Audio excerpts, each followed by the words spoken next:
আমরা নিজ হাতে আমরা বিতরণ করার চেষ্টা করছি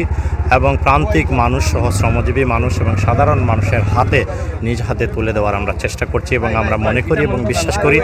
আমরা রাজনীতির মূল অর্থটাই হচ্ছে দেশের সাধারণ মানুষকে সার্ভ করা। তো আমরা এই সার্ভিসের মধ্য দিয়ে আমরা আশা করি পবিত্র এই মাসের শেষ সময়ে আমাদের প্রিয় নেত্রী দেশনেত্রী বেগম খালেদা জিয়ার জন্য সবাই দোয়া করবেন। আমরা দোয়া করি যেন আল্লাহ রাব্বুল আলামিন তিনিকে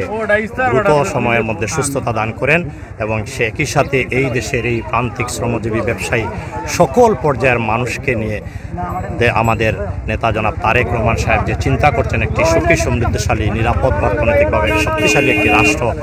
মেরামত করে একটি রাষ্ট্র গড়া, সেই দিক থেকেও আমরা এই সার্ভিসের মধ্য দিয়ে আমরা মনে করি এটা একটা মানবিক কাজ এবং এটা আমরা যদি সাধারণ মানুষের হাতে তুলে দিতে পারি এইভাবে তাহলে সেটা আল্লাহ রাব্বুল আলামিন কবুল করবেন আমরা বিশ্বাস করি। এই সবে কদরের এই সময় এবং আমাদের প্রিয় নেতা জনাব তারেক রহমান সাহেবের জন্য আমরা দোয়া করি রব্বুল আলামিন যেন তাকে সেই শক্তি সেই সক্ষমতা দান করেন। তিনি যে স্বপ্ন দেখছেন সাধারণ শ্রমজীবী ব্যবসায়ী মানুষকে একটি সুন্দর রাষ্ট্র বিনির্মাণের এবং একই সাথে আমরা সমস্ত মুসলিম উম্মার জন্য আমরা দোয়া করি। আপনারা দোয়া করবেন। ঈদের যেহেতু ঈদ একদম সন্নিকটে, আমরা আপনাদের মাধ্যমে সম্মানিত সাংবাদিক বন্ধুগণের মাধ্যমে